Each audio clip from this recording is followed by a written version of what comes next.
100 കൊല്ലം മുൻപ് ഓട്ടോമൻ തുർക്കികൾ നടത്തിയ വംശഹത്യയെ അതിജീവിച്ച അർമേനിയൻ ക്രൈസ്തവർ ഇപ്പോൾ നിലനിൽപ്പിനായുള്ള പോരാട്ടത്തിൽ.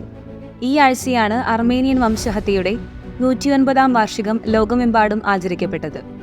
അർമേനിയൻ വംശഹത്യ ഒരു ഓർമ്മദിനം മാത്രമല്ല, മറിച്ച് ഇപ്പോൾ ആയിരിക്കുന്ന ഒരു ചരിത്ര നിമിഷമായിട്ടാണ് തോന്നുന്നതെന്ന് ഇറ്റേണൽ വേൾഡ് ടെലിവിഷൻ നെറ്റ്വർക്കിന്റെ ന്യൂസ് നൈറ്റ്ലി പരിപാടിയിൽ ബുധനാഴ്ച ഫിലോസ് പ്രൊജക്റ്റുമായി ചേർന്ന് പ്രവർത്തിക്കുന്ന അർമേനിയൻ ആക്ടിവിസ്റ്റായ സിമോണി റിസ്കള്ള പറഞ്ഞു. 1915 നടന്ന അർമേനിയൻ വംശഹത്യയിൽ 15 ലക്ഷത്തോളം ക്രൈസ്തവർക്കാണ് ജീവൻ നഷ്ടമായത്. ഇതിനെ അമേരിക്ക അടക്കം 30ഓളം രാജ്യങ്ങൾ വംശഹത്യയെ അംഗീകരിക്കുന്നുണ്ടെങ്കിലും തുർക്കി ഇതുവരെ അതിന് തയ്യാറായിട്ടില്ല. 100 കൊല്ലം മുൻപ് നടന്ന വംശഹത്യയെ അതിജീവിച്ച അർമേനിയയിലെ ക്രൈസ്തവർ ഇന്നും നിലനിൽപ്പിനായുള്ള പോരാട്ടത്തിലാണ്. കഴിഞ്ഞ ഒരു വർഷത്തിനിടെയാണ് അർമേനിയയുടെ അയൽരാജ്യമായ അസർബൈജാൻ നാഗോർണോ കാരാബാഖ് മേഖലയിൽ ആക്രമണം നടത്തി 1 ലക്ഷത്തോളം അർമേനിയൻ വംശജരെ അവരുടെ വീടുകളിൽ നിന്നും തുരത്തിയത്.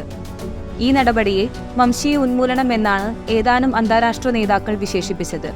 അസർബൈജാനും തുർക്കിയും ഇവിടം കൊണ്ട് നിർത്തില്ലെന്നും അർമേനിയ മുഴുവനായി പിടിച്ചെടുക്കുകയെന്നതാണ് അവരുടെ ലക്ഷ്യമെന്നും സിമോണി റിസ്കള്ള പറഞ്ഞു. ഏകദേശം 30 ലക്ഷത്തോളം മാത്രം ജനസംഖ്യയുള്ള അർമേനിയ ലോകത്തിലെ ആദ്യത്തെ ക്രൈസ്തവ രാജ്യമായാണ് അറിയപ്പെടുന്നത്.